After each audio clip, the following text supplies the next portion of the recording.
Well,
good evening.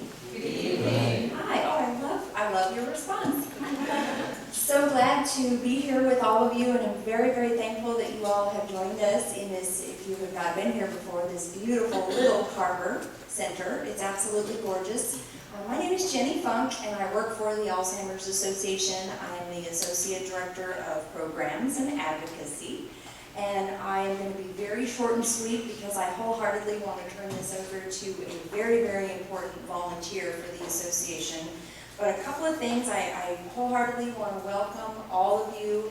I want to say please not only go through the line once, but twice or maybe even a couple of times while we are having such fantastic discussions with our expert panelists. Please, please enjoy the great food that's here. I would love to introduce my boss, our Executive Director for the Alzheimer's Association San Antonio and South Texas Chapter, Meg Barrett.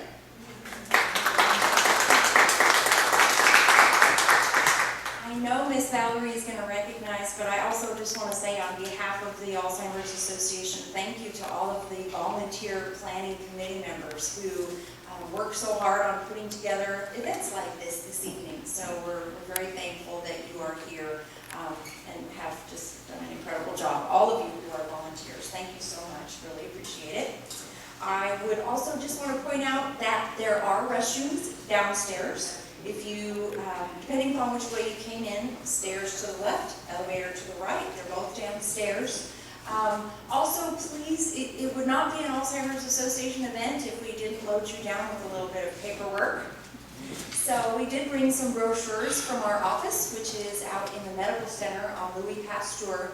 We brought a variety of different brochures, but we do have a lot more at our office. So please take any of those, and if you need more or you want more, we also did a list on the sign-in sheet to please let us know. If you check off if you need something, if you want something.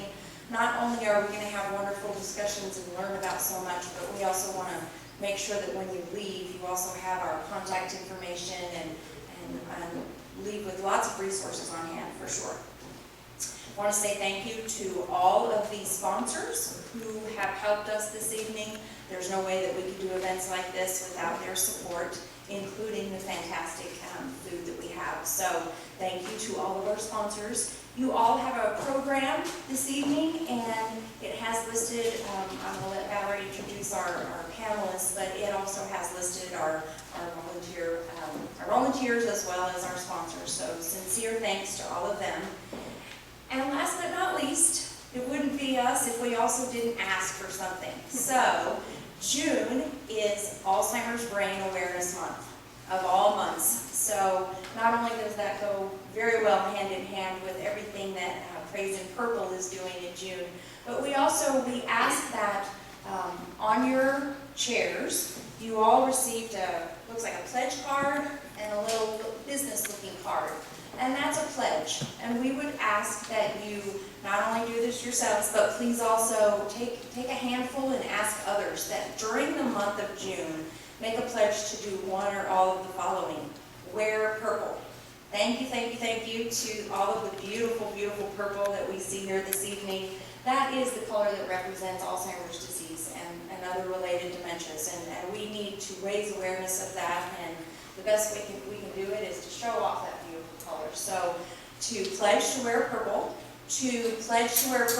on June 21st. Of all days of the year, June 21st is the longest day of the calendar year, and the association a couple of years ago started a very special program called The Longest Day to honor what is considered to be, for caregivers, every day is the longest day. So particularly on June 21st, which just happens to also be Father's Day, so happy Father's Day on that day as well, to please wear purple and raise awareness. To also ask your friends and family to take the pledge. If you happen to be Facebook folks, to please post something on your Facebook page about purple and June is Alzheimer's Brain Awareness Month. And also sign up to be an advocate. We are able to, the Alzheimer's Association is able to achieve really some incredible priorities, some incredible things in the last couple of years due to all of our advocates that we have basically on the ground level in all of our communities. And we know that just by being here this evening, you already are advocates for people with Alzheimer's, but we'd love for you to make it official and sign up to officially be an advocate. So if you'll fill this out, and we'll just have you either leave it on your chair or leave it on the back table when you leave. We really do appreciate it. And without further ado, I wholeheartedly want to turn our evening over to Miss Valerie Taylor, who is an incredible volunteer. I'm not even sure at this point how many years you have been a volunteer for the Alzheimer's Association, but every minute of all of those years, you are greatly, greatly appreciated for everything that you do, how passionate you are about this cause, and how particularly passionate you are about praising purple and everything that it is doing to help our community. So, Ms. Valerie Taylor.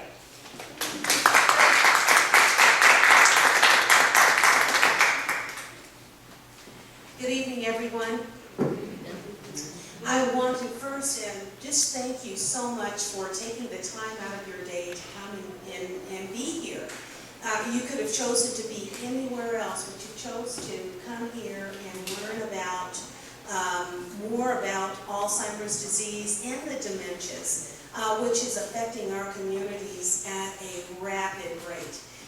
One thing I do want to say is that Alzheimer's and the dementias themselves, it's an umbrella, and Alzheimer's is a dementia, and there are many types. But one thing that is so true is that it's not a respecter of persons. It doesn't care who you are, what color you are, it doesn't care where you live, what country you come from. It is affecting all of us. And one of the things about this particular disease is that in our community, in the African American community, we're twice as likely to develop not necessarily Alzheimer's per se, but develop a dementia. And it's extremely important that we become more and more familiar with that, and so that we can respond and help people that are afflicted with this particular disease. Before we go further, I would love to take the time to thank the association for the support of this particular program. Praise in Purple is it is one of our initiatives through the Alzheimer's Association, and by the way, I am on the board of the Alzheimer's Association. But that particular initiative, Praise in Purple, is an outreach to the African American community. And why Praise in Purple? Purple has a significant color, not only to the Alzheimer's Association, but those of us that are spiritual, purple represents royalty. And when we think about the color purple, we think about God and how God came down and touched us. And He's made a difference in our lives. And, taking that same color and the same principles behind that, we've looked at praise in purple because when people are afflicted with some of the dementias, the last thing they forget about is God. It's a God thing. Now they may forget you, they may forget where they are, where they live, but they will not forget a scripture, they won't forget a song, a hymn. They'll always remember that. Just ask somebody, that they'll tell you about Jesus. So, with that, this praise in purple, although it did not originate here, it originated in one of the other states, and I think it was in Huntsville, Alabama. But we've taken it and just really kind of blossomed with it, and for that I'm really grateful. I would like to, at this point, introduce our panel discussion, or not our panel discussion, but our planning committee.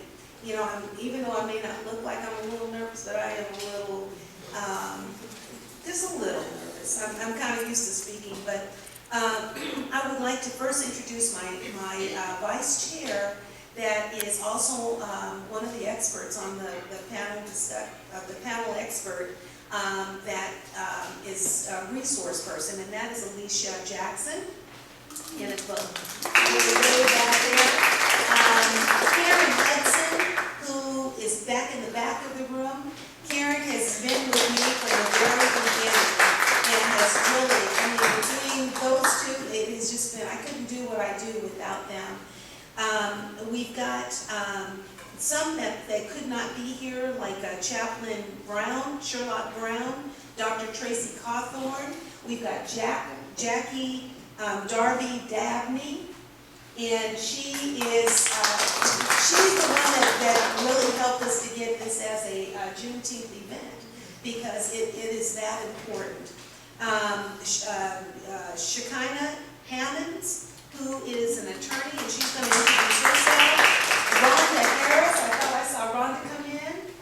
And Rhonda's been with me from the very beginning as well. Tracy Humbert, who was not able to make it. She's in New Jersey, but her heart is right here with us. Mark Johnson, who is from UT Health Science. He's over here with the and he has been, the UT has been extremely supportive. Chaplain Magruder, and she is one of, there's several of them that are experts that are at the VA hospital. So if any of you are veterans, you will be in great hands. And so she is one of our chaplains at the VA. You have Mary Michael, who isn't here this evening, but she is a caregiver. We've got Dr. Veronica Shedd, who is a neuropsychiatrist over at the VA hospital, and really knows about this, the dementias inside and outside. Dr. Greta Watts, who is also our hospice specialist, hospice and palliative care, which is something that we need to become more and more familiar with. Because without those two services, we are really on it. We're trying to care for our loved ones by ourselves. And so there are tremendous services that are out there that are very helpful. Joseph Aga, who also works with Mark, who's at the UT Health Sciences. He was not able to be here. His wife is ready to deliver anytime, so we're hoping that she'll just hold in there for a minute. And somebody that wasn't on the list is Charlie Davis III, who there was some change to events, and he was able to make it here tonight, and so we're really delighted to have him here. And so without any further ado, I would really, what I want to do is take the time for each of the panelists to not only introduce themselves, but tell you a little bit about themselves so that you can become more familiar with what type of services they offer. But I also would like you to begin thinking about questions. You all have come here for a reason. Let me just back up a little bit and say you've come here for a reason, because I want to acknowledge the AKAs, and I would like to acknowledge their president, and that is President Linda Conley. you know what, and I think we go back too. I think we know each other, and I'll talk to you about that in a minute. But I would like to say that they were the first fraternal organization, the sorority, that supported the Alzheimer's Association. They wanted to be a part, and that's, you know, and we're frat, because, you know, I pledged Delta, the AKAs, the Omegas, the Qs, you know, all of us have an interest in our community. And I am really, my hats are off where they showed up in numbers, and not only that, they put their money where their mouth was. So for that, I really think that we need to give them a hand for their support. So without any further ado, I'd like the panelists, starting with Alicia here at the end, Alicia Jackson, if they would begin introducing themselves. And they're going to take about 5 minutes or so, you know, however long it takes for them to tell you about what it is they do. And again, begin formulating some questions that you may have about either your situation or questions that you may have about the community, Alzheimer's disease, any of that. They will pose those questions to them. So. Good evening, everyone. Can you guys hear me okay? My name again is Alicia Jackson. I have been in the senior living industry for 20 plus years, and all of those years have been assisting those family members and caregivers with individuals who have Alzheimer's or dementias. I've also been a volunteer with the Alzheimer's Association here in Texas and from Missouri as well. So that is a huge resource for us who are caregivers, such as myself, and I'm sure some of you are as well. What I'd like to do is talk about the resources that are available. We do not even begin to tap into the resources we have available. I'm going to start with the helpline. This is a very important number, and it is on all of the brochures from the association.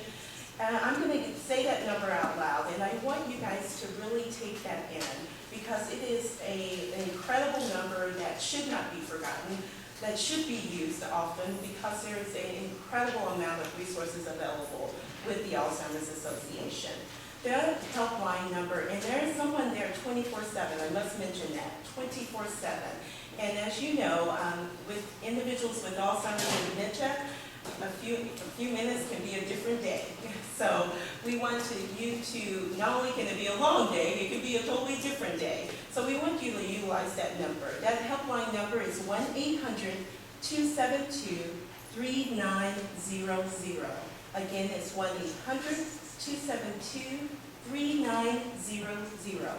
All of the brochures that we have in the back, as well as hundreds others, are available through the Alzheimers.org, that you can be able to call the helpline and they can send them right to you. They have a number of information on the different stages of dementia, the local resources that are available, which are a number of them, support groups that are available throughout our community, also on how to address the issues of behaviors, as well as the compassionate listening, if you will. The support groups are for the families and the caregivers and the people with dementia as well. I've had, like I said, worked with the senior livings. I had one senior who was at the very beginning stages. He kind of led the support group at one point. So they are still able to participate and them learning themselves about what they're going through as they progress through the disease process. Also available it's the education. There's classes on the basics knowing the 10 warning signs of dementia. Also legal issues, which Shekinah is going to speak a little bit more about that. And also money matters are some of the key areas that we have education for, and be able to educate you and your surrounding families and caregivers as well. There's also a resource center, along with, as Jenny has mentioned, the Alzheimer's Association is located on Louis Pasteur, and also beyond that, is the resource center through the 800 number that you can call. There's daily care available throughout the communities, daycare available, physicians who specialize in caring for those individuals with Alzheimer's and dementia, and also long-term care, if I could talk this evening, long-term care communities and facilities that are available. A number of resource centers for you. Also, safety resources. I always get in calls and would get inquiries inquiring about what can they do when their loved one is wandering. That is resources available for those different tips. Driving, I can speak to that personally, as well as professionally with my in-laws who both had dementia. You know, that was quite a tricky situation and getting them to stop driving. But those resources are available because they did become unsafe. I'm going to mention the site again for the Alzheimer's Association. It is www.alz.org. Again, that's www.alz.org. There are some of the other brochures that are back there I've kind of mentioned, but we do have from all different stages. We also have a little postcard back in the back. I believe it's on the back table there. And this is for the trial match. What this is the clinical, it's for finding treatment. If you want to sign up, there's a card back there that you can do that. And you can be a part of the clinical studies with the Alzheimer's Association. So we all can work together to find a leader for that. And as well as, like I said, the 10 signs to know early detention for the caregiver themselves and the other dementias. And you know, for us, staying strong. Like I said, I can speak to it professionally and personally. And it's hard to reach out. It's hard for us as a community, African American community, to reach out and to get help. But the resources are there. And so I encourage all of you, if you have anyone or you care for anyone that, or know of anyone, I'm sure all of us do, know of at least one person that is being affected by Alzheimer's or the dementias, to please don't hesitate to reach out to the Alzheimer's Association and the number of different resources that are available. Most importantly, stay strong through this process. Thank you all. Thank you.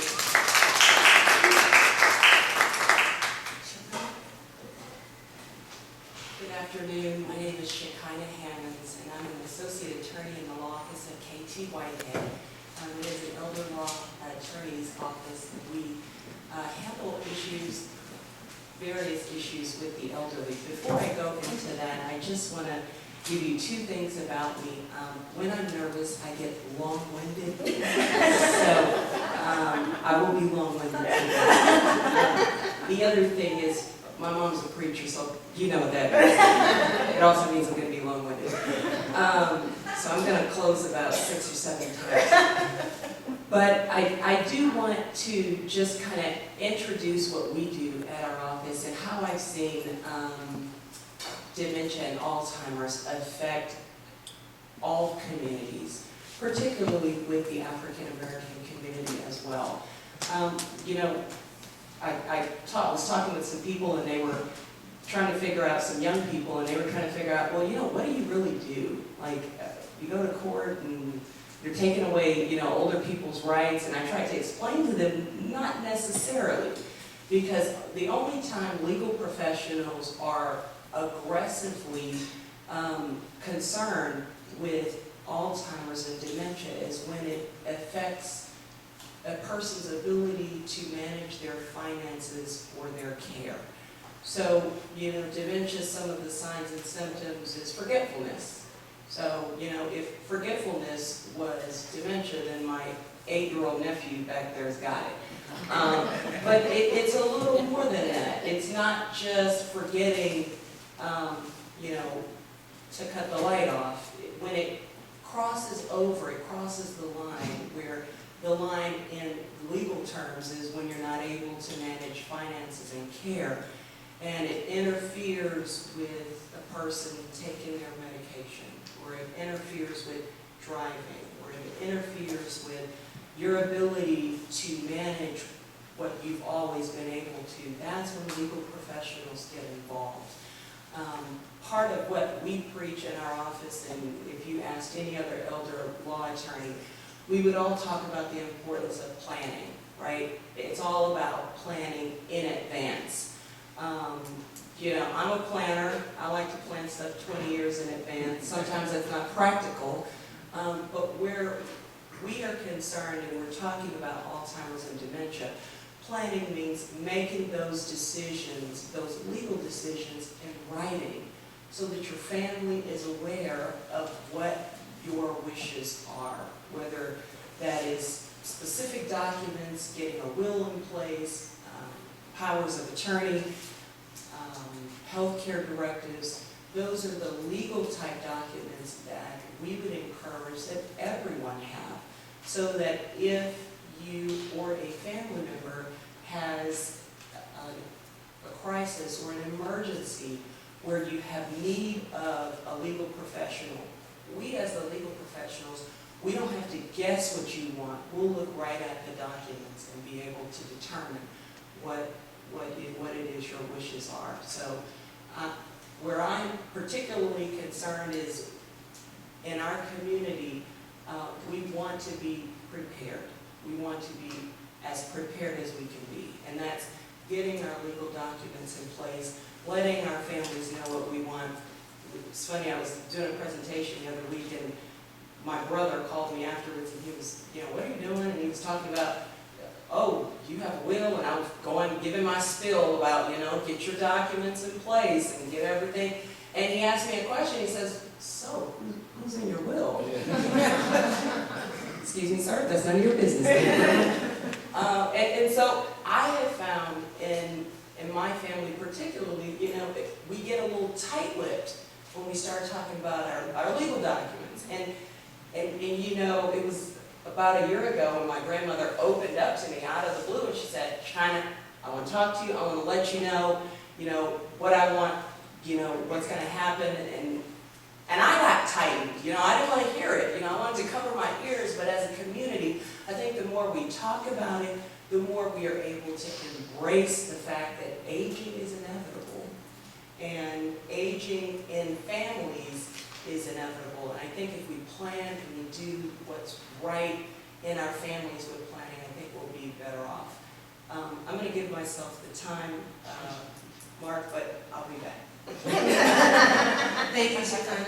And in fact, there are things that I would love to interject, but I want to get through because I have some questions that I would like to ask to help draw out a little bit more. So we'll move to the next panelist. Charlie, please. My name is Charlie Davis III. I am a caregiver, and it's refreshing to see that there's men out there.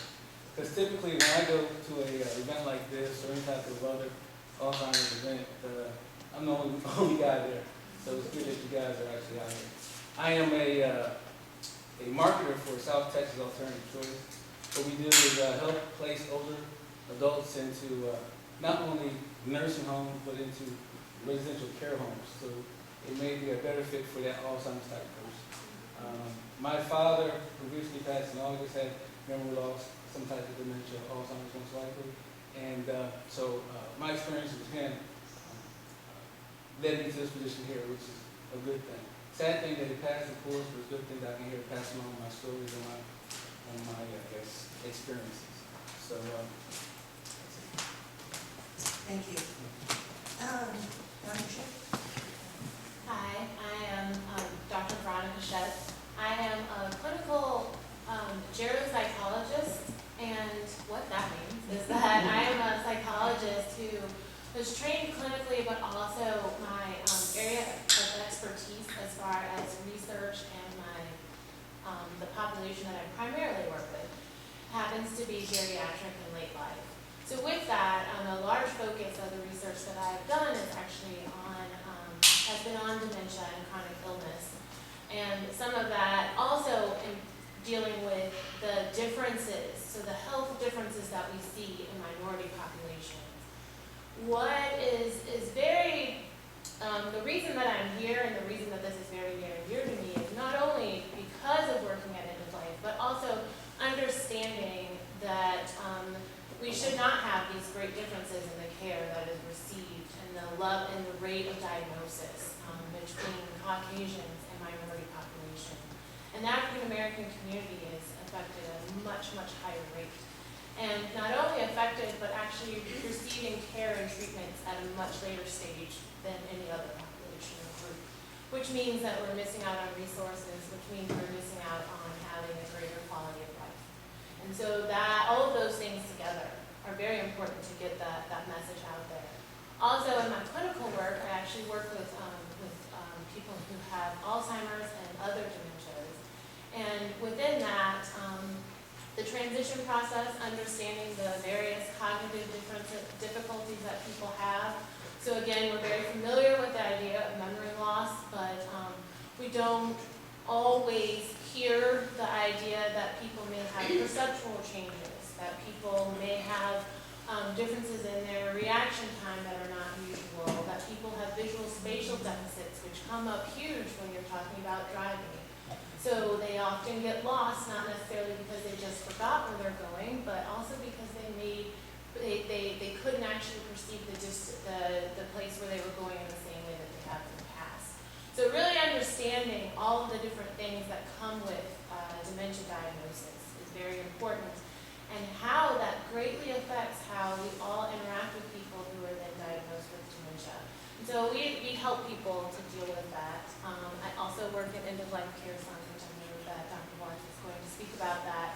But I cannot stress enough the importance of that pre-planning, because it is very, very difficult when that time comes to make educated decisions when emotionally you're at the point of losing someone. So doing that in advance is very important, and understanding what it is you want. So a couple of weeks ago in Australia, it was palliative care week, and the title or their catchphrase for the week was, "It will not kill you to talk about dying." And so you will not get dementia just by talking about it. You will not get dementia just by learning about it. But there is a lot of apprehension, and especially in the African American community, there is a lot of apprehension about talking about it. So we really need to move forward from that. So I'm also not going to be that long-winded, because I tend to have about an hour when they give me a time to talk. So I will move forward from here. Thank you, Monica. Hello, my name is Chaplain Mike Magruder. I'm a clinical chaplain at VA Hospital, and the difference between a clinical chaplain and a pastor or minister is that I provide spiritual care to individuals who have a spirituality, which could be something other than a reading base. I am of the Christian background, so I'm a Christian that practices on clinical chaplaincy. One word that I've heard spoken across this panel thus far that really springs to me, is really my soapbox, is the concept of community. One thing that I do with home-based primary care is I go into the homes of veterans. So the church would call it the sick and the shut-in. So I provide care to those that are considered the sick and the shut-in. And I would say maybe 75% of the veterans that I do serve have a form of dementia.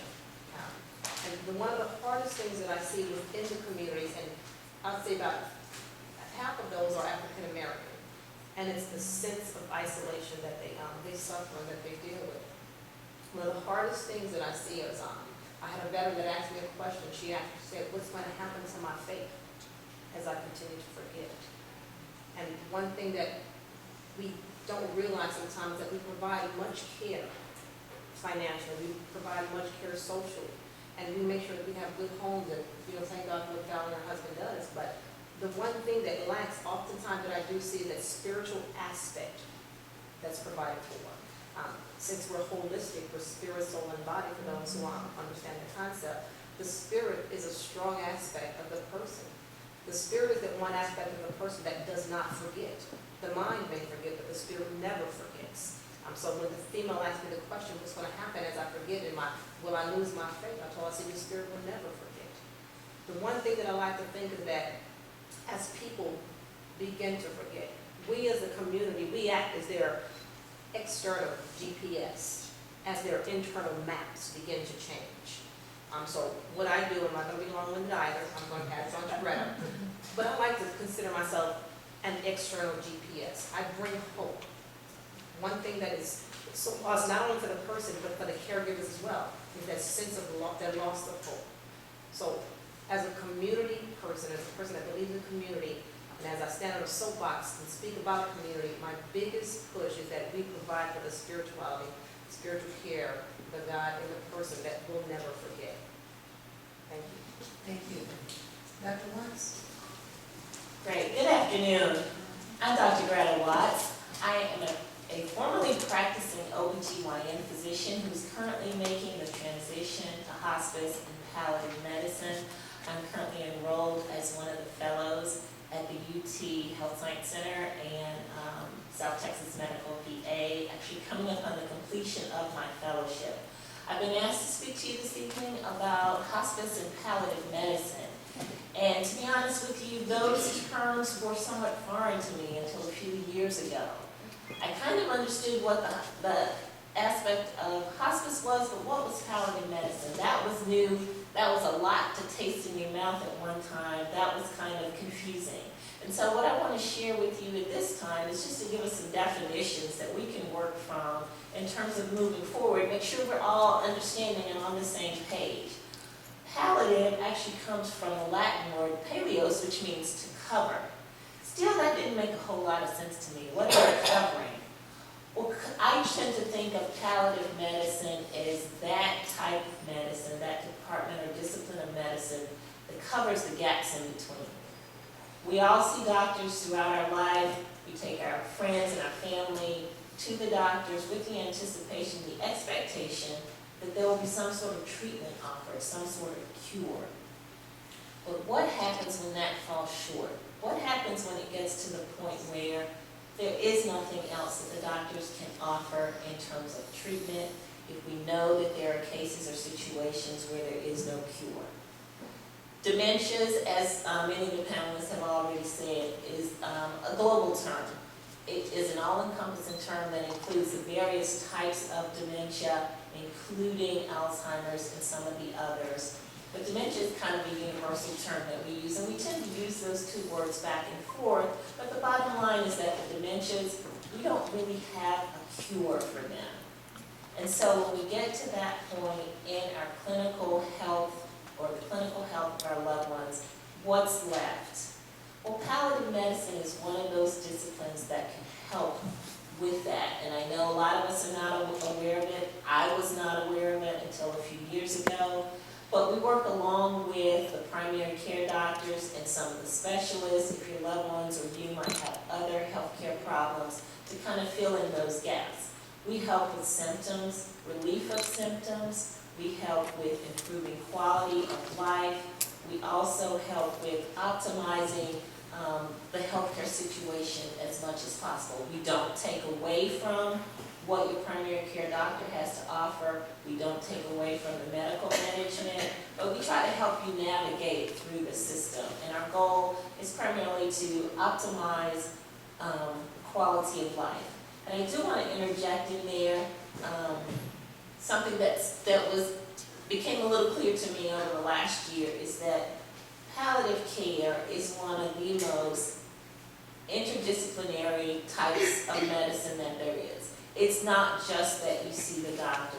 It consists of panels of doctors, groups, teams, and nurses, and chaplains, as well as psychologists and other disciplines, much like you see on this panel today. We all work together, so it's not just handing you a prescription and saying, come back in 6 months, I'll see you again soon. We approach the whole person. And along with that is the continuum. What is palliative care? How is palliative different from hospice? Palliative care is available for anyone who has a chronic or life-threatening illness, meaning that we have a diagnosis, we know what the end will be, we don't know when the end will be, but we know ultimately that it is a progressively declining illness. So palliative care can be offered, and you can have access to that at any point in time once you have those life-threatening diagnoses. At the other end of that continuum is hospice, and I know we all have probably heard the term hospice.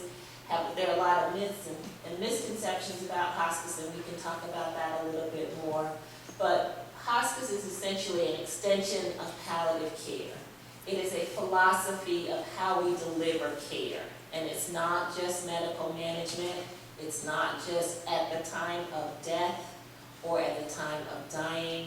It is a continuum of trying to change our focus from knowing that we cannot cure, but we can optimize the time remaining, both with family and with the patient in the best case scenario, in the way that they would want to have it done.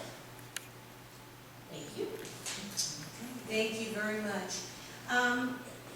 As they were talking, were there any questions that were kind of stimulated that you can think of immediately? Does anyone have a question? Yes, ma'am. Both my parents had dementia. I'm not, just one second. I don't know if this is even going to go very far. I can speak up. Okay, good, thank you. Both my parents had dementia, and we have 6 children in our family, and we all think we're going to get it. And my father's sister died with that. Well, not all that, but she had that before she died, and they died around 80 years old. And we're in our 60s. The oldest children are in their 60s, and we all have high blood pressure. And you were talking about in the Black community that there's a higher, there's more Alzheimer's in the Black community. And my doctor is Asian, and he really sat down and talked to me, and he told me that my parents probably had that more likely because they didn't manage their high blood pressure.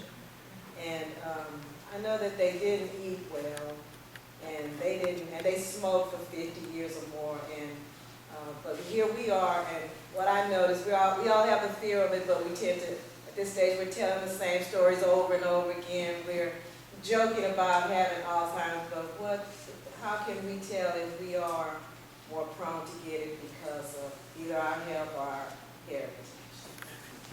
Good question. Did you frame that? And I think probably any of you can probably address it, but I think Dr. Shedd would probably be the one to address that the most succinctly. So I'm glad you mentioned high blood pressure, because one of the things that we've been recently talked about is that these differences don't just start when people get at the age of 65 and older. These differences in health care and actually what we would call health-related behaviors, those things actually begin very early on, and some of them are culturally ingrained. When you talk about dietary issues and changes, one of the things we know is that African Americans do have a significantly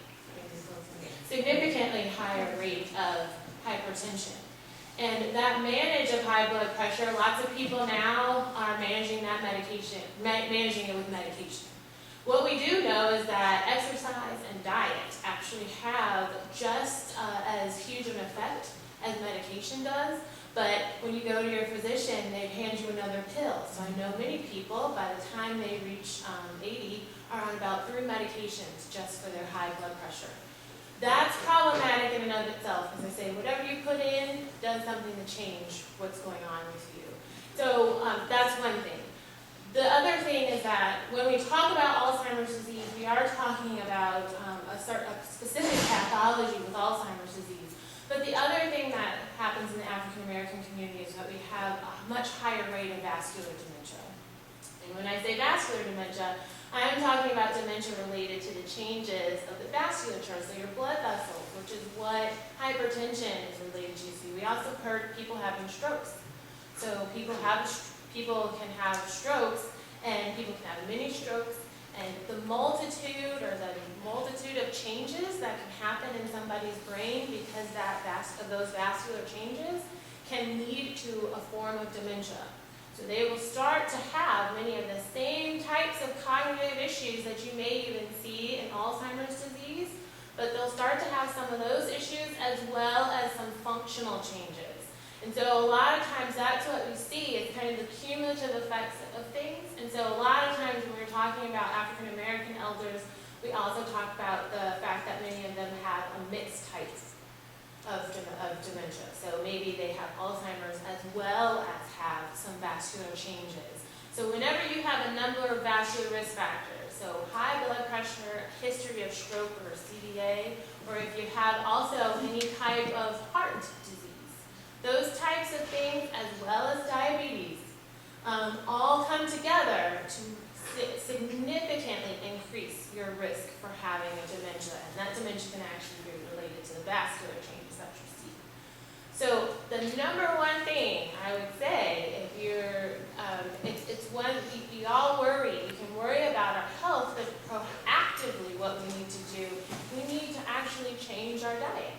We need to start exercising. We know that exercise is one of the number one preservation factors as when it's related to your heart as well as when it's related to your cognitive functioning. So when we know those things, that's what we actually really need to do. So that's why hypertension, number one reason in developed countries as to why people go to their primary care doctor.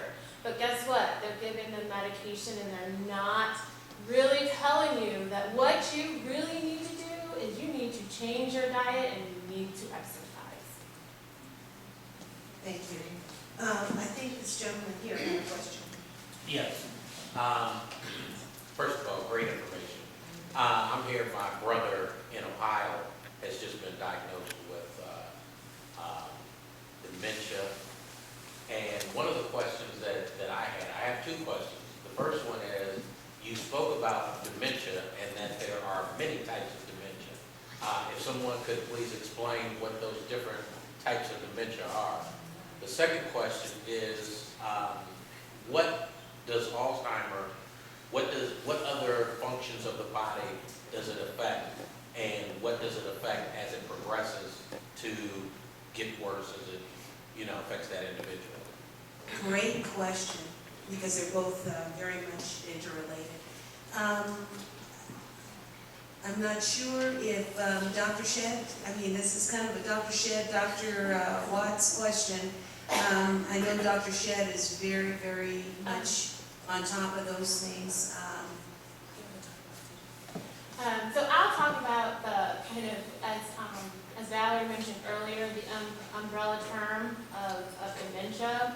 So there are actually many, many different types. I'm talking about there are hundreds of reasons, because what we're talking about in essence is that there's something that has affected your brain, and that has led to you having cognitive changes that result in also functional changes. So some of those things can be, if you look at Parkinson's disease, for instance. So if anybody knows somebody who's been diagnosed with Parkinson's disease, you can actually have a Parkinson's-related dementia. Same thing with people who are diagnosed with Huntington's disease. There's also HIV-related dementia. Another dementia type that I talk a lot about and see a lot in my work is actually dementia or Korsakoff's or Wernicke's-related dementia, and that is actually an alcohol-related dementia. So people who actually have been chronic alcoholics, nearing the end of life, they actually have kind of an amnestic type of dementia. So we think about that, so that means they forget. It's very, a lot of times people think Alzheimer's, but really they were alcoholics, and that started to affect their brain.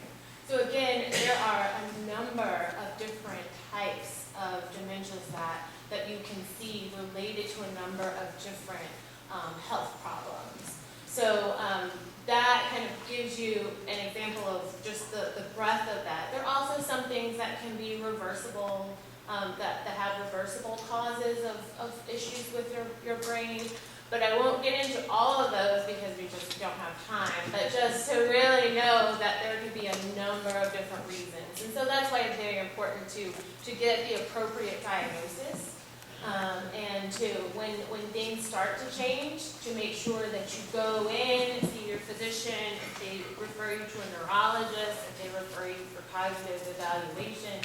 Those things, especially in the beginning, can be very, very effective in getting you on the right course of treatment and understanding what the progression of that specific disorder is going to be.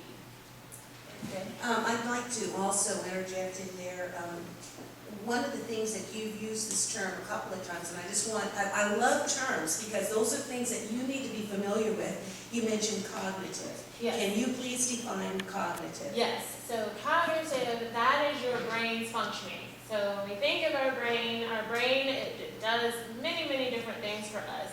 The way I like to think of it is actually if we see a child develop, so from an infant, you see that children start to be able to do more and more things as they develop. So in infancy, we know children can't actually see very well, so you start to see their vision change and their sensory, so they have all their different senses. Interesting thing in Alzheimer's disease, one of the things people notice is that their sense of smell can change. As one of the things that can happen. So it's all the different functions that our brain can do. So that's what we're talking about with cognition. We tend to focus on the idea of, we will say, kind of overarching like memory and thinking abilities. We'll also talk about things, kind of the newer, fancier terms. We'll talk about executive functions. So those are the things that we do with our frontal lobe. So that helps us with the paying attention, for instance, or being able to hold information and change it. It's also just our basic language skills. So as you see people progress with dementia, you see that they're not able to find words as easily, that again, at later stages, they may only be able to respond with one word. It's how fast we're able to react or process things. So it's all those different domains come together as what cognition is. So that when we talk, that's kind of the overarching word. But that's what we can see changes in all of those different areas and not just memory. Okay, and one follow-up question there is why would you suggest people, if they've got any questions that of whether, well, I might have dementia or something is going on with me, why is it important for them to go to the doctor and get that checked out? Well, just as Dr. Shedd said, there are a variety of dementias or cognitive impairments. And for the most part, as we mentioned earlier, they're progressively declining, meaning that we know that things are going to get worse. But on a rare occasion, there may be something else going on that may be treatable, that may be curable, and it's important for you to know that, especially in the beginning, as with your brother, early diagnosis, so you can sort of start to prepare. Is this something that you want to need to be in for the long term? Or is this something that you may expect him to return to his baseline functioning? And after I answer the next question, I'll also turn it over to Shekinah, who I hope will be able to give us a little information about what advanced care planning means in terms of these stages of diagnosis and the progression of the disease. So it's important from a medical standpoint to know what the diagnosis is, to make sure that you're on the right treatment path, as well as from a caregiver standpoint to know what you're in for, as well as from a social standpoint in helping the family and the patients prepare for the future. Also, isn't it true that sometimes, as you said, you kind of touched on it, the fact that there may be something else medically going on. You know, what if it's a vitamin deficiency? Maybe it's a thyroid issue. Maybe it's a urinary tract infection. You know, all of those may have an effect on how people are seeing things and their behaviors. Is that true? Absolutely, that's definitely true. And some of the things that you have mentioned, if we can treat them early on, then they won't be allowed to progress. Thank you. I think what Dr. Watts had said, turning it over to Shekinah is really, that was my next question there. One of the things that you talked about when you spoke was aging is inevitable. But it's important for us to begin planning for those things, because a lot of times when people start getting ill and they start demonstrating the diagnosis of maybe when they get diagnosed with having dementia, there are a lot of things that they are no longer eligible to take care of. And some of that has to do with a term that we use, and I want you to be familiar with it, is capacity. And so if you can take it from there, Ms. Hammonds. Sure, so when we're talking about cognition and capacity goes hand in hand, because that's the line where legal professionals, once you cross that line, you won't be able to do documents. So you were talking about your brother was diagnosed with dementia. If he had come to an attorney after he was diagnosed, an attorney saw and began to speak with him, he would not be able to execute documents at that point because he's not able to grasp who he wants to manage his care or what facility he may want to age into or whether he wants to stay at home. So pre-planning is very critical. It's very critical. And I have to just, attack the elephant in the room because this is what the biggest excuse we get in our office where people say, I can't afford to get a will, or I can't afford to get these legal documents, or I can't afford to get that power of attorney. Well, the problem is if you don't have it, it's going to cost even more to try to unwind and unravel because other legal professionals, medical professionals will be stepping in to try to figure out what's in your best interest. So pre-planning and getting documents in place will a lot of times keep legal professionals out of the family. A lot of times we are invited or uninvited, we can stop that. A lot of people don't like us coming to their families, but a lot of times we have to get involved with families because there are no other documents out there. For example, we had a family where grandma had crossed the line of incapacity. She was purchasing cars. She wanted to get on a plane and go to a different state, and all of the siblings were trying to explain to her, Granny, you can't do this. Who's going to take care of you when you get there? And she did not have a power of attorney in place. She didn't have someone that would be able to step up and say, Granny, you remember you trusted me to take care of these documents for you. So the family came to our office and they asked us to help them stop Granny from going out of state. Okay, I'm glad you just heard what I said, because that is almost impossible to do. My grandmother, she doesn't have dementia, but she's very strong-willed. And when I want to go somewhere, I want to go somewhere.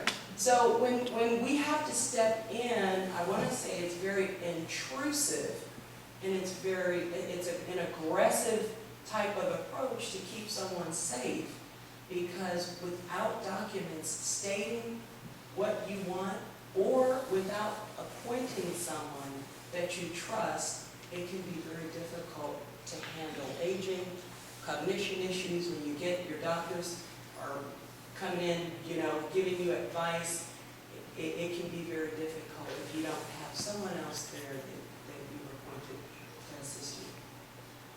Thank you. Yes, sir. Well, just a clarification from what you were saying about the paperwork and stuff like that, legal documents.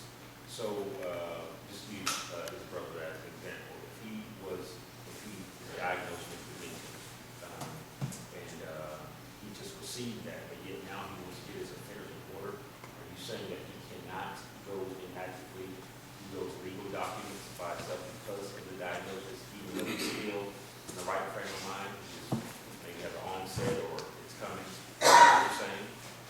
It depends where you are, and so this is where we as legal professionals, we don't want to be the doctors, right? Because we have only enough information that we can look at a person and begin asking those questions.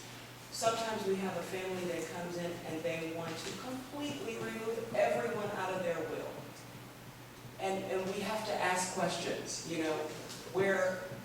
what's going on in your life? What happened? Sometimes they have crossed the line of getting a will done.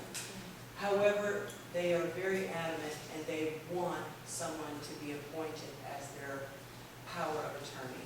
So sometimes they have capacity to do some documents, but not do all documents. And legally, the capacity is a continuum. You can have capacity to purchase a $2.99 soft drink, but not have capacity to purchase a vehicle. You may have capacity to execute a contract for a caregiver, but you may not have capacity to get married. So capacity is a continuum, and we have to be alert so that we're aware where people are. If we feel that someone has come in and asked us to execute documents and we feel that they've crossed the line, we would refer them back to their doctors and ask that they go and seek medical help in that. Thank you. Yes. I have a question.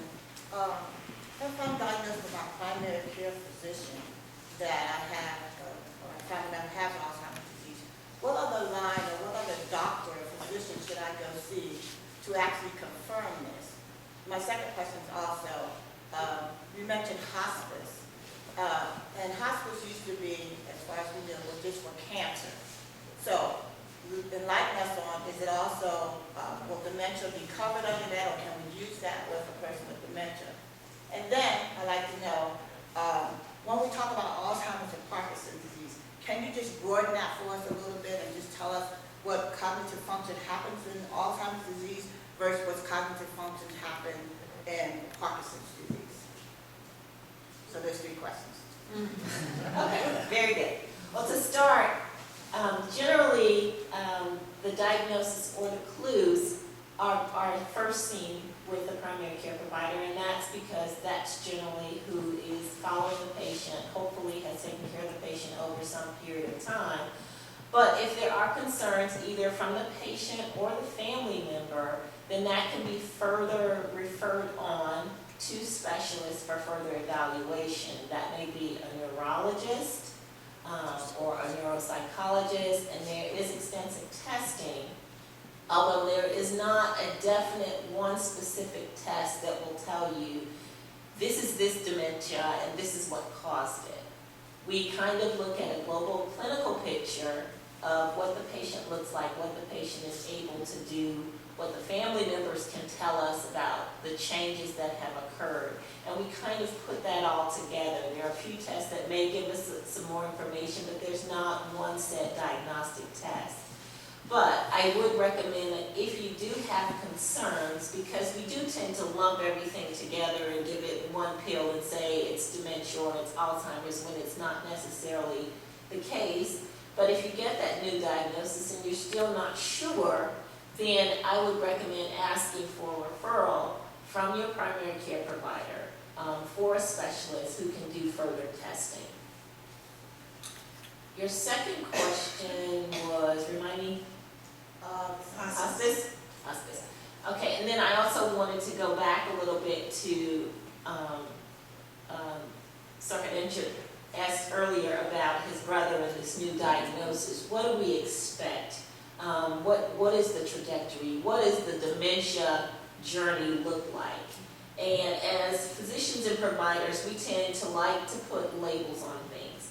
Well, we do have some staging labels that we like to use, and I want to share that with you just kind of in the broad sense today. I really don't like to put a whole lot of labels on things because everyone is an individual and their journey and their destination is always a little bit different, so it kind of throws you off if things don't happen in sequence. But there's something called the FAST, F-A-S-T staging system that we use, and I find that that one's easy to remember. It's for dementia in general, but if you think of, with your dementia patients, things tend to slow down. Everything slows down. The day slows down. Eating slows down. Memory slows down. Things slow down. We'll turn that 180 degrees, and we're looking at the FAST staging system. So if you ever hear your doctor speak of the FAST stage, where are they in their FAST stage? That is a staging system that we use. It's a method of communication, but it also gives us some information about where the patient is in the progression of the disease. The first 4 to 5 there are 7 stages. The first four to five stages, I'd say the first 4 stages are what I consider to be the compensatory stages, meaning that there may be some memory changes, some activity changes that are kind of subtle, that are not recurrent, kind of happen here and there, but as family members and caregivers, and oftentimes even the patient themselves, they're able to compensate for it. If you ask them a question and they don't know the answer or can't remember the answer, they can kind of compensate for it. Sometimes patients will make a joke out of it, make light of it, when in reality they don't know the answer or can't remember at that moment. And then I find a lot of times too with spouses that will cover for them. If my husband doesn't know the answer, the wife will be quick to jump in. So during those early stages, it's compensatory, and those around us are able to compensate for the changes that are going on. When we move on, the changes that are happening, and it's systemic, it's your total nervous system, it is your brain system that's being affected. Then it starts to affect other things in terms of function, which Dr. Shea kind of alluded to. Your ability to get up and put your clothes on in the morning, knowing which clothes to put on, knowing what to do with your day, knowing how to drive, remembering how to drive, those types of things. It becomes more functional. When we start to get to 5 and 6, those things, we can compensate a little bit more for them, but it's less that it starts to kind of be uncovered. By the time we get to 6, then we're talking about just basic daily activities. And at that point, the caregivers become more task givers. They're having to step in and do more for the patient as the brain system starts to decline more. We have more tasks. It becomes more work for the caregiver to take care of them. We may start to see more behavioral changes. And what do I mean by behavioral changes? Let's say that their clock gets reset. They sleep all day and then they're up all night. Or, they want to go out, leave home in the middle of the night, drive their car out in the middle of the night. Those types of things, it becomes more work for the caregivers in terms of compensating for them and keeping them safe, which is of the utmost importance. Along that, as we progress along stage 6, we also start to see changes in their daily health and hygiene, meaning that they may have more difficulty with toileting, going to the bathroom, not being able to control their bowels, and not being able to control their bladder. Safety issues, putting things in electric sockets, turning the oven on, things like that, which would require more monitoring and more interaction. As they progress on to stage 7, which is the last stage, we continue to see continued decline of those functioning. They also may have significant memory changes to the point where they don't recognize family members or things that were familiar. They won't recognize the environments that are familiar. They tend to hang on to their long-term memories, those things of the past, but cannot grasp or learn new things on a daily basis. Along with that, in terms of bodily function, is the ability to walk and to move and to get around on their own. At that point, they progressively may spend more time in bed, may spend more time in the chair, and it will ultimately get to the point where they may not be able to walk. Along with that, there may be eating difficulties, and part of that is the brain's loss of the ability to know how to take food in, swallow, and get it down the right way. So there are some things that can be offered in terms of helping you through that journey and progressing along that journey, and that's where palliative medicine comes into effect, in that we have doctors, and a medication, a pill is not always the answer. We have social workers who can help with things around the home. If you need resources, access to resources, information of what can I do, and some people just need a support group. Who else can I talk to about this? No one else, it seems like no one else is going through what I'm going through right now. No one has ever done this before. And honestly, if you talk to 3 or 4 people in the course of a day, you're not very far away. So sometimes it's just a matter of sharing stories. And individuals will tell you things that, well, hey, I didn't think about that. But you have to rewire your environment as a caregiver in order to help them continue to compensate and live a quality life. Hospice does play a role in that. Hospice is difficult with dementia only in the fact that hospice theoretically is the end point of that continuum, and a lot of times we don't know. So we're sort of guessing. But when we start to see significant decline, when they stop eating, when they stop walking and talking and communicating and recognizing their environment, we know that things are going to continue to progress downhill. I don't always know the time frame. And a lot of times with dementia patients, it's something acute that changes their status. They may get a simple infection that you or I may get, and that may cause them to go downhill quicker. That may be something as simple as a bladder infection or a pneumonia or a bad cough and cold that will set them on a more rapid downhill course. Generally speaking, the studies have shown that the average lifetime life expectancy is about 6 to 8 years after initial diagnosis. Bearing in mind too that a lot of people don't come to diagnosis until late anyway. The other thing that you have to factor into that is what we call comorbidities. And Dr. Shedd has kind of alluded to that, in that most patients with dementia don't just have dementia. They have cardiac disease, they have diabetes, they have thyroid problems, sometimes they'll have cancers. And so I think of hospice and palliative medicine as a very individual journey, and we have to look at the whole patient. And we can't always put everyone in a box or category and tell you exactly. But I do think it's important to establish as a caregiver, a team that you're comfortable with, who can walk with you through that journey.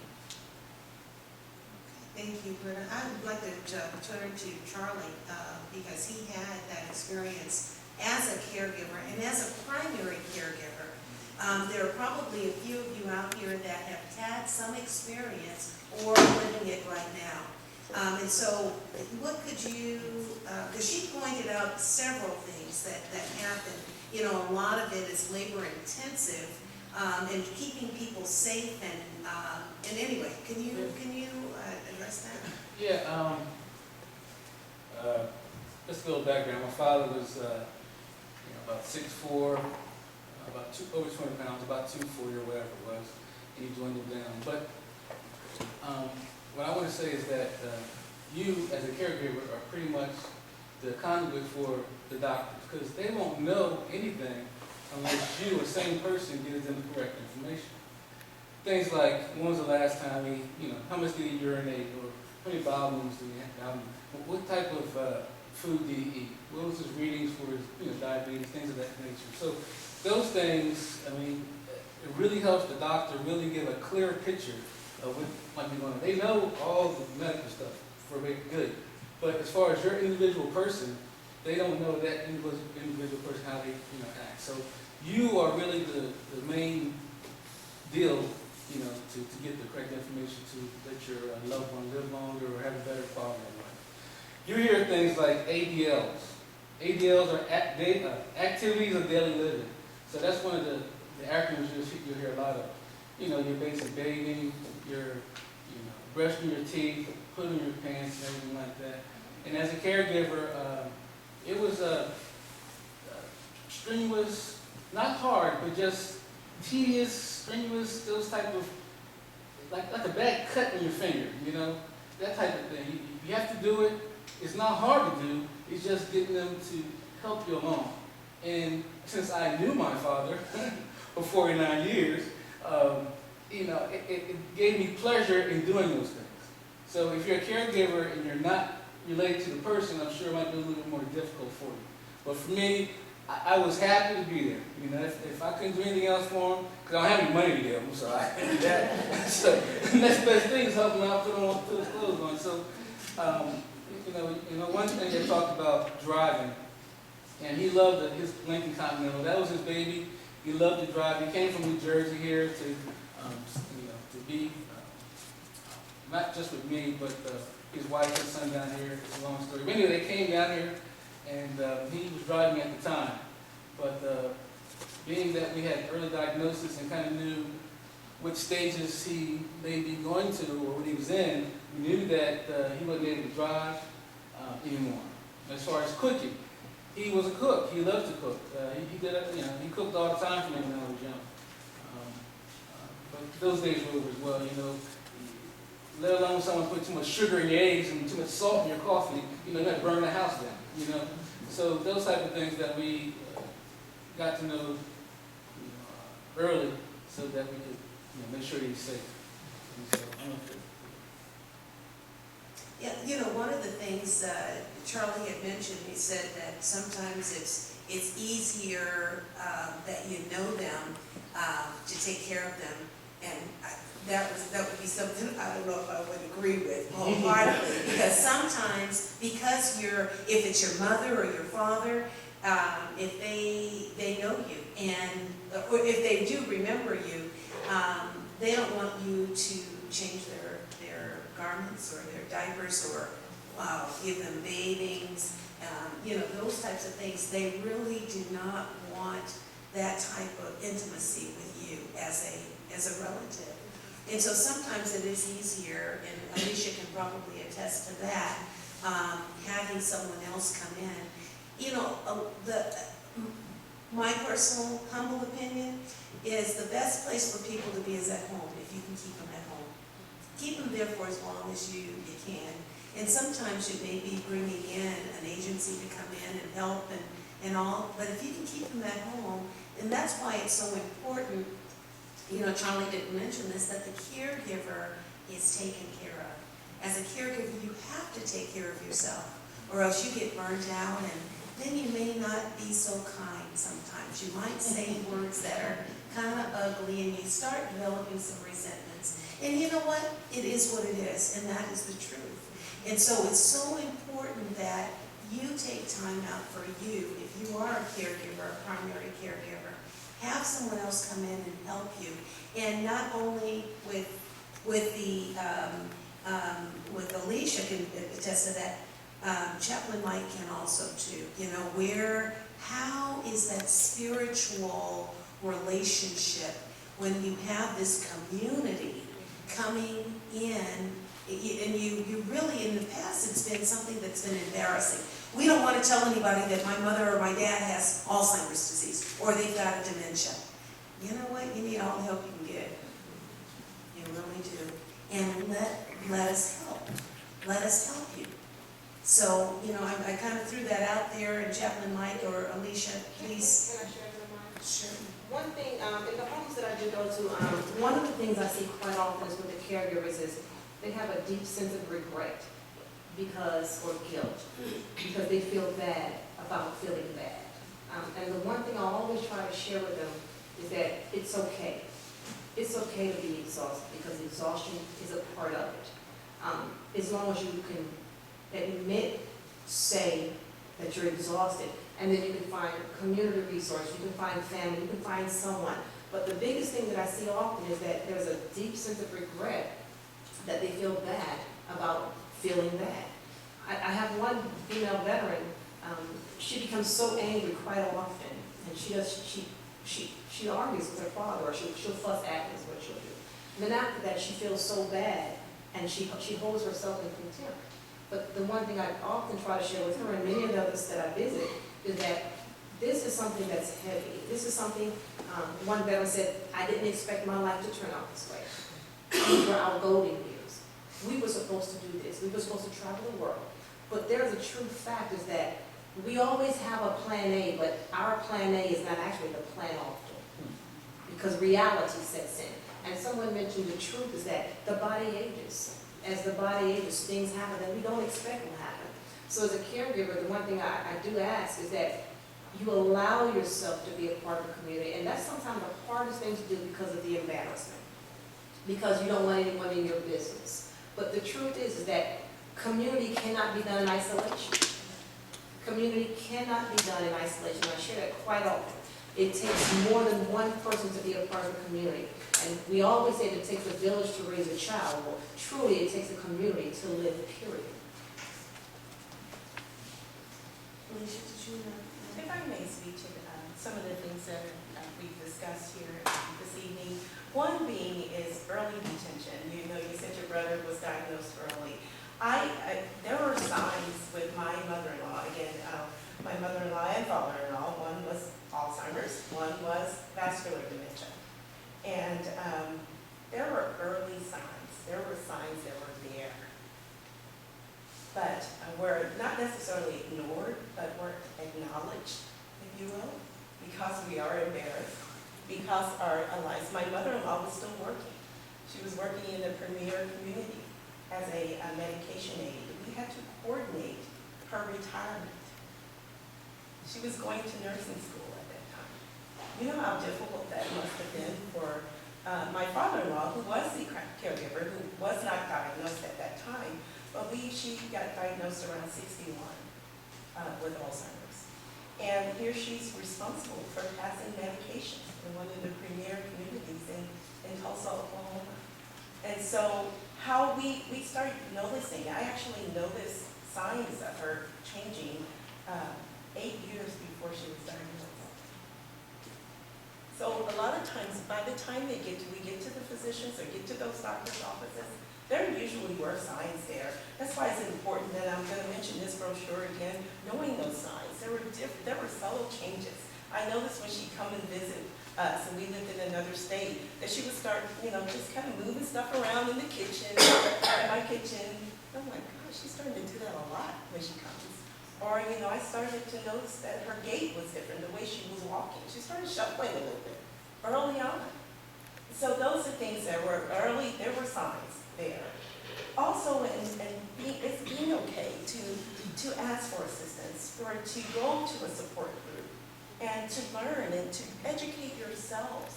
That's so very important. Not only is it going to be a healthier environment for your family member who's been diagnosed, but more importantly, it's going to be a healthier environment for you. I often see, a lot of times when I go into the homes and conduct assessments for the communities throughout the years I've been in this industry, is that oftentimes the caretaker or the caregiver are almost just as ill as the individual with Alzheimer's and dementia. I know you find that hard to believe, but they start declining. The stress of it, them not keeping their doctor appointments, them not eating right, them not exercising or doing their daily activity, things that kept them healthy. So it's important as caregivers, our family members, caretakers, is to take care of yourself first. Because, they're going to progress. The chances are they're going to progress. And taking care of yourself, you want to reach out to the community. Go to those support groups. Get educated. I cannot share that enough. I was the only in-law on our weekly conference calls. I was deemed the expert because I was in the industry. And, and I had to have, and my sister-in-law is Dr. Durley. I mean, she's a wonderful, highly educated person over a number of pharmacies in Chicago area, but that wasn't her areas of expertise. And I had to have that tough conversation with her as to what the next step should be in regards to my father-in-law and mother-in-law. And actually asking her to step back a little bit, because what she was sharing on that conference call as a family, what she felt in her profession was best for them, truly was not. And a year and a half, and 2 years later, the other sister pointed that out. I'll say what Alicia said was going to happen is happening now. And they keep hard in planning. When my father-in-law was up and speak about the legal aspect of it, when he had early diagnosis. He had a stroke, he recovered. He's no longer with us due to the numerous strokes, and because he didn't take care of himself, because he was a primary caretaker for his wife, he felt it was his duty to do so.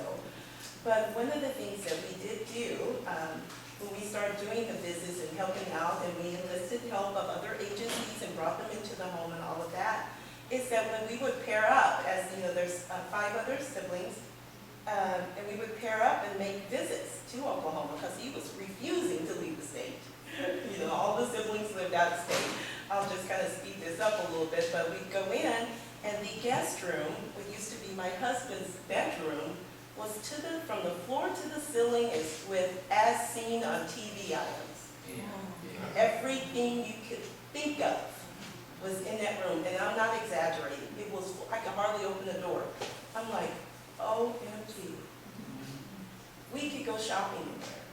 So we were like, Daddy J. That's why I said, Daddy J. I was unbelievably, it was very close, and everyone knew that my husband was the favorite, but I became the favorite. But I said, Daddy J, what are you doing with all this? He said, well, I want it. I said, okay. Well, what do you plan to do with it? Well, I don't know. I'll think of something. And I said, Daddy J, think of all the monies in their room. That's how I had to speak to him in terms of money, as they would make a daily trip to the bank. He would go in, and he said, you know what, Leash, no one's going to tell me how to spend my money. I said, I understand that, and we're not trying to, but I'm speaking to having those compassionate conversations, if you will. I said, Daddy J, just think about all the money that's just sitting there under the dust in there. You're right, we can't tell you how to spend your money. But what we want to do out of love for you, and because when he first got diagnosed, we did give financial power of attorney was one sibling, and then health power of attorney, medical was another. Sometimes you have to do that. She didn't want them both, one person having both, so he split it up within his children that he trusted. And so we had the conversation. So I had the conversation with the financial power of attorney, the child that was financial, which was Dr. Durley. So we came in and had that conversation. She was horrible at communicating him with regards to the medical part. Horrible. So my husband was medical power of attorney. So I say all that to say it's so very important for you to get that education, to reach out to the community, and to reach out and gather those resources. They are there, and they will help you. I promise you they will. One of the things, let me just add this real quick, because she's talking about resources. I'm at the VA hospital as well, and I work geriatrics department there. There are, in addition to the Alzheimer's Association, there are veteran benefits. And so if you're associated with the VA at all, if your person, your loved one is not signed up, they need to be, because there are resources there that they can tap into, in addition to 30 days respite, a year. They get 30 days a year, and there's other resources there as well. The other thing is that there's community resources through ACOG, which is our Agency on Aging. Now, the Agency on Aging and the Alzheimer's Association work very closely together, so they can also give you some information, but the VA does as well. So I think those are definitely resources that you'll want to find more information about. So as Elisa was saying, please, please, please don't think that you're alone in this. Sir, you have a question? Yes. You were speaking about the power of attorney. So one of my questions is, you mentioned the financial power of attorney and the medical power of attorney. So a general power of attorney, if my situation is, my wife and I, we're here in San Antonio. My sister and my mother, they're in Decatur, Alabama, which is near Huntsville. My mother was diagnosed probably about a year ago. And I'm really not sure, because I'm pretty sure my sister just took her to a regular physician and diagnosed. He said, yes, I think she's probably in the middle to late stages. Okay, so I'm not really sure what that means. Okay, and I really don't believe my sister knows what that means. But we did decide that she needs to get a power of attorney for my mother. She did go to get a general power of attorney. Will that suffice, or, I don't know. Sure, in each of the documents, it will state what powers that person is giving to a third party. So in the different states, they have different terms. Here in Texas, we call it durable power of attorney, which means it'll go even beyond incapacity, and a financial power of attorney. Some people will even call it a statutory power of attorney. We separate them in Texas. It doesn't mean that you have two different people managing medical and financial. We just want to make sure that what we give to the doctors is what they're looking at, and what we give to the banks is something separate. So in a different state, they may call it general, but if you ever want to know what powers, it should clearly state the power to transfer monies, the power to gift property, the power to sign a lease, the power to rent. Whatever the document is, it would state the powers in there. Chakana, what happens if the person dies? Sure, so powers of attorney are only in effect while you're alive. So we've had people, present a power of attorney and want to direct a funeral director on what to do with the body, and that isn't the way it works. Of course, the powers of attorney will direct medical professionals and banks. While a person is living, they may not have capacity, which is why you want to appoint someone. Because if you don't have capacity, then that person, whoever you've appointed, you trust that they're going to do what's in your best interest. And then, of course, after death, after death is when a will comes alive. You get lots of people that want to get mom's house because they're in the will, but just because you're in the will doesn't mean you own that property right now. Okay, so if the person does not have a will, and now they've been diagnosed with Alzheimer's, I go to an attorney, and it's up to the attorney to determine whether this person have the resources, the mental resources to agree to that, or? That's correct, because there are standards. There's like a 6-step process in order for you to be able to have capacity to do a will. And it's a legal standard. Do you know the people in your family? Do you know the property that you own? Do you know if you transfer this property, what that means to your other family? There are stipulations for an attorney to determine.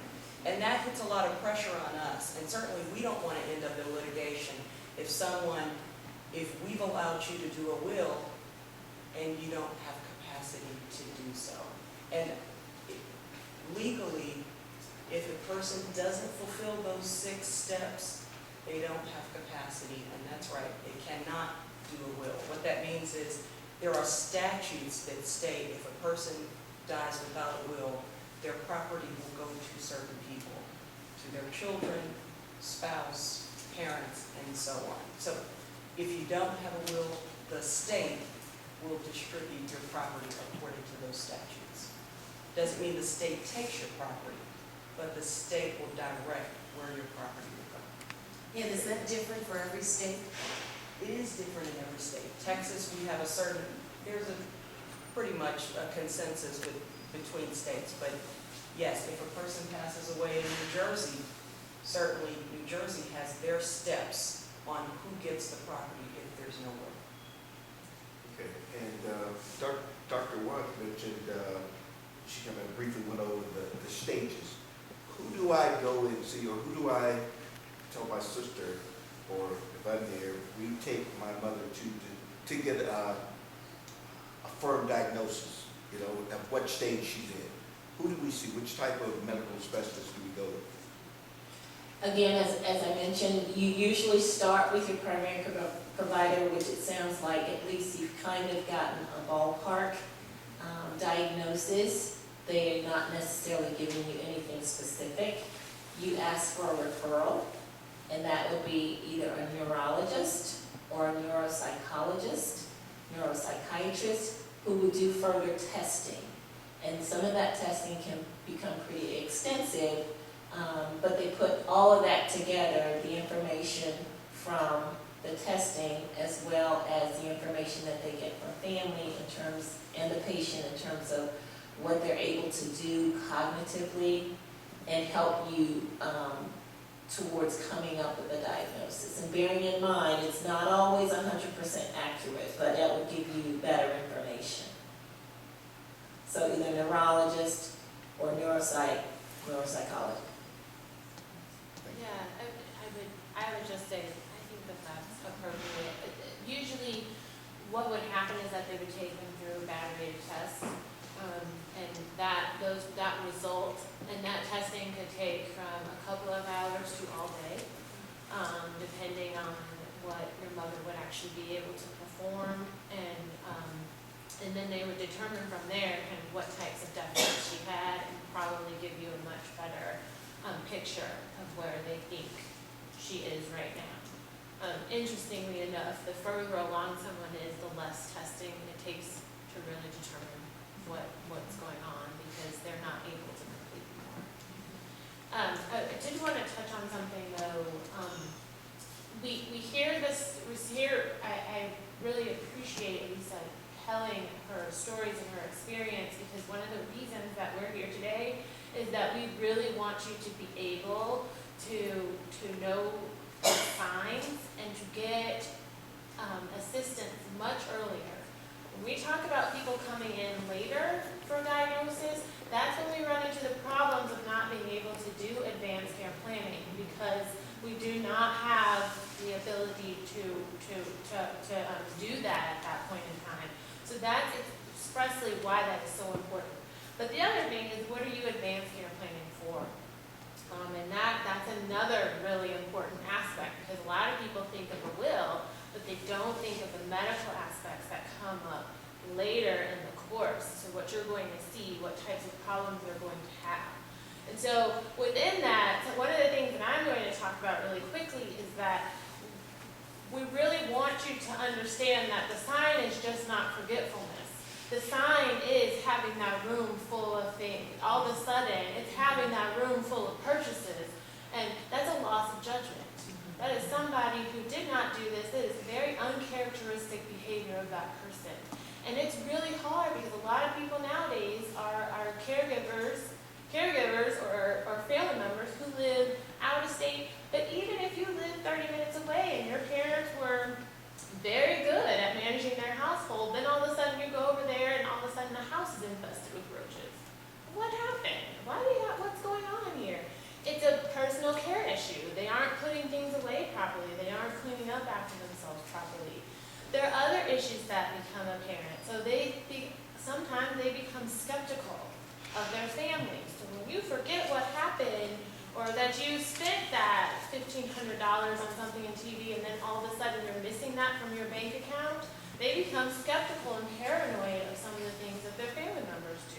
So we start to see things like paranoia. You start to see a lot of different changes that would seem like personality. We've had people who've left their spouses. We've seen people who are what we call disinhibited, so people who have, a tendency to have overly sexualized behavior. And that's something that nobody is going to talk about, right? My husband is chasing me around the house every day. They're not going to church telling Sister Mary about the fact that their husband is asking them, to have sex with them multiple times. But that is a very real thing that happens to people. And so you have to understand that those are some of the things you see too. You don't just see forgetfulness. You start to see things that are uncharacteristic, and then you will hear people together, talk about how, oh, you remember? And they start to put together all of these things that they had seen much earlier. And so that's why it's very, very important that we do that. The other thing is that those advanced directives, I cannot tell you, families. It is difficult when you're the caregiver right there versus somebody who is miles and miles away. You see that person every day or even weekly and they don't. There is a difference in that, and that is very hard to wrap their head around, and that causes problems, especially when you're making decisions for your loved one. That is why it is so important to have that input from the get-go, so that you're trying to kill our parent, you're making bad choices, you're doing this. You see, it does not matter, socioeconomics, professionalism, nothing. When you start to deal with families towards that end-of-life process, that people who truly love one another can be embattled with one another. And I kid you not, the most loving of families can be pulled apart when they are making end-of-life decisions. One of the #1 decisions is about artificial nutrition. That is the decision that I have seen cause the most distress between one family member and another. And as we talked about that late stage, people have trouble, they slow down eating, or actually what you'll start to see is that they come to the hospital for pneumonia. The #1 cause of death for somebody with dementia is aspiration pneumonia. They start to not be able to swallow even their saliva. And so they get an infection and they pass away.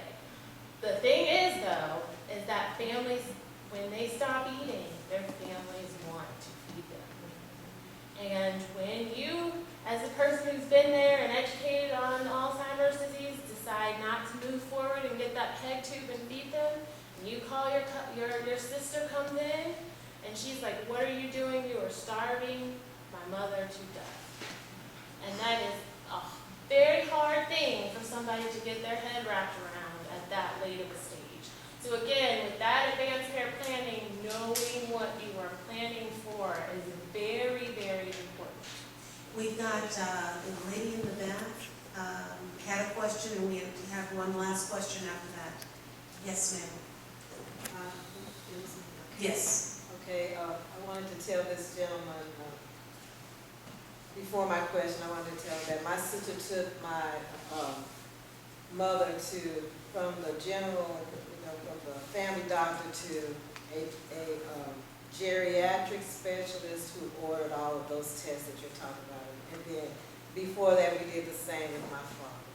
But my question is anger a sign of dementia? Because you have this person that you were communicating with, and then all of a sudden they're always angry, or you cannot communicate with them, or cannot get them out of the house to go to the doctor, or you can't, they won't let you in the house, they won't socialize. I heard the socialization part, but is anger a sign of dementia also? I would say that you should be concerned if you see any change from who that person has been. Because there are other things. People can be depressed. People can start to have some anxiety. My #1 from hearing my patients is that actually a hearing difficulty will start the trend of isolation. I have veterans who stop going to their children's, who don't like interacting with their children or talking on the phone anymore, all of that just because they have a hearing issue. And they're very frustrated with not being able to hear what's going on. So it can be a whole range of reasons as to why that could happen. But again, when you start seeing those changes, it's a very good time to really push forth and try. Thank you. We've got one last question, sir. Great information. I just wanted to ask which one of the panel members are available for follow-up? How do we get in touch? How do we go from here? I set you up, didn't I? You did. And I'll tell you that in just a moment. I think Jenny wanted to make a comment first. Just super fast. I'm so glad that you asked that, because I wholeheartedly hope that everyone, when you walk out this evening, please grab a brochure of the Alzheimer's Association, because everything that was discussed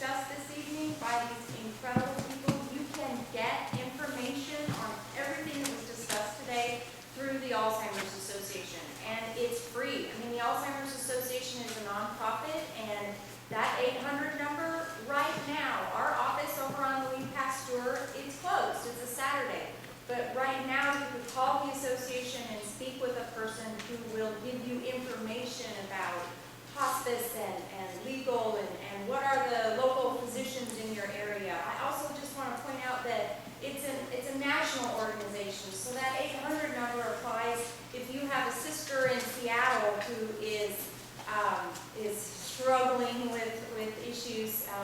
Absolutely, call that 800 number, ask them to call it, and say, okay, this is my zip code, where's the closest office, and what kind of classes do you have, support groups, all kinds of information.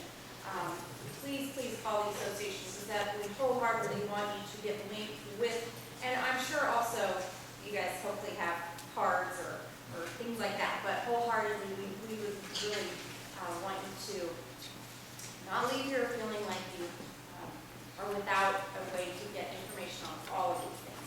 Absolutely. Well, thank you, Jenny, for that. The last thing I would say is we are planning a summit for next year and having a national speaker come in and talk about Alzheimer's disease on a national level, and also as it pertains to our particular community, getting the word out, because it's not going away. There's a silver tsunami coming. It's not even coming, it's here already. More and more as we're aging, and age is one of the biggest risk factors for developing Alzheimer's disease, to get it. So we want to continue to educate our community. This month is Alzheimer's month. And during this month, as Purple and Praise, as this particular offshoot of the Alzheimer's Association, we have churches that have signed up and agreed to do a Purple Sunday. And so you can still choose to participate in it. We've got 2 Sundays that have now gone by, but we still have 2 Sundays left that we can have either somebody come by, we can have brochures, to place at a table at your church. And that is something, if you call the Alzheimer's Association on Louis Pasteur, they will get that message to us, and we will sign you up and come out and do a presentation for you. Or either a presentation or just even have a table where people can get literature and information. So we really, I want to thank the expert panels for the panelists for coming out and spending their time. They did a great job. They did a great tremendous job. And I want to thank the Alzheimer's Association. I thank Mark Johnson for the taping. He's also our committee member. And really, I want to thank you, as people that are interested in where we're going and how we're going there. One of the important things in your churches that is very important, try to have some things that would stimulate people and continue to engage them in the reality of wherever they are, through the songs, through the singing. We get so involved in this newfangled music, and we kind of forget where we've come from sometimes. And so those are the types of things that would keep them engaged, people that are suffering from dementia or some type of dementia. And so we just encourage you to encourage your worship leaders, to sing some of those old hymns and spirituals. That will truly make a difference with your those that may be affected or afflicted with Alzheimer's or a type of dementia. So again, I just want to welcome you or thank you for coming, and be safe going home. Thank Please, those that signed up, if you kindly please your email address with us, that's just where we can get more information to you. So I know some of the lines are possible, so you sign up with the email now. Appreciate it. Thanks for coming. We still have plenty of food if anyone would like to grab a plate of food.